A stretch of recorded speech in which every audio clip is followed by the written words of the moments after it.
I am a most unhappy man. I have unwittingly ruined my country. A great industrial nation is now controlled by its system of credit.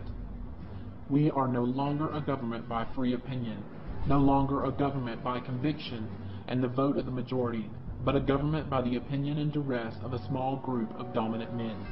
Woodrow Wilson.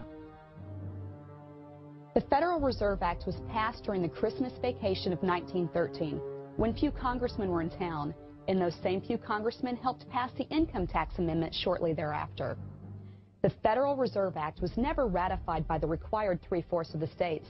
As a matter of fact, only 2 states ever correctly ratified the act.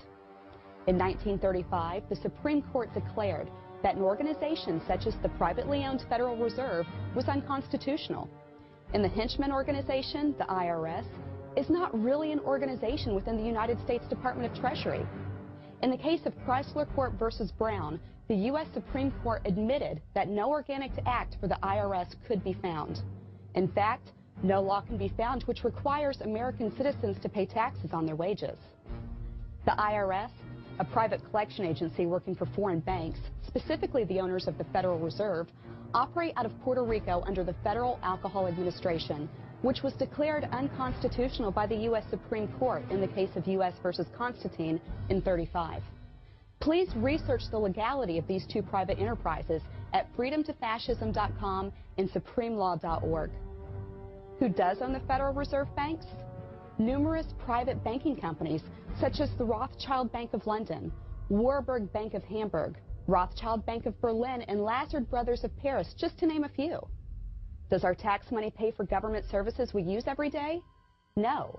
100% of individual income tax revenue goes to the Federal Reserve banks to pay interest only on the federal debt. Not 1 nickel is spent on government services. Don't be fooled by empty promises of politicians or the lies of mainstream media.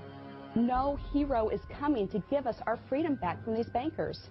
Only we can do that. And the freedom of our children depends on you and me and all the freedom-loving people of this great country. I believe in us, and I implore you to research for yourself, and then please take action. For more information, please visit thepriceofliberty.org, givemeliberty.org, campaignforliberty.com, and endthefed.us.